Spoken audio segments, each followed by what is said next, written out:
திருக்குறள் 3 அதிகாரம் கடவுள் வாழ்த்து. மலர்மிசை ஏகினான் மானடி சேர்ந்தார் நிலமிசை நீடுவாழ்வார்.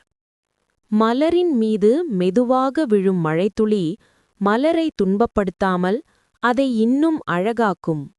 அது கிருபையின் காட்சி. அதேபோல் உலகம் எனும் பெரும் மண்மேல் மனிதனின் உள்ளத்தில் அருளாக இறங்குகின்றவன் இறைவன். அவன் மானடி எல்லா பணிவின் மூலமும் எல்லா ஒளியின் உருவமும் பரம்பொருளின் பூரண வடிவமும். அந்த தெய்வீக அருளின் அடியிலே உள்ளம் நிலை பெற்றவனே அசைக்க முடியாதவனாகிறான். உள்ளம் இறைவனில் நிலை பெற்றுவிட்டால் அது புயலின் நடுவிலும் நிலையான மலை போல் உறுதியாகும். உள்ளம் தெளிந்தால் வாழ்க்கை ஒரு இனிய இசை போல் ஓடும். இதுவே வள்ளுவரின் சொல். பகவத்கீதா 18:58. மத் சித்தக சர்வதுர்காணி மத் பிரசாதாத் தரிஷ்யசி.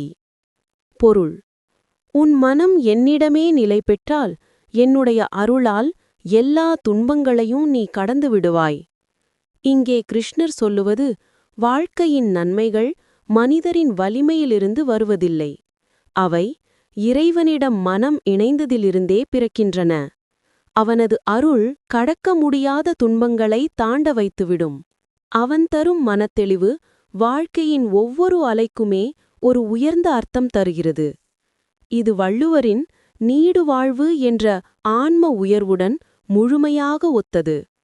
இரண்டும் ஒன்று சேர்ந்து உரைக்கும் குரல். இறைவனை தழுவும் உள்ளம் காலத்தைக் கடக்கும், அருளை தாங்கும் உள்ளம் பிறவியையும் தாண்டும்.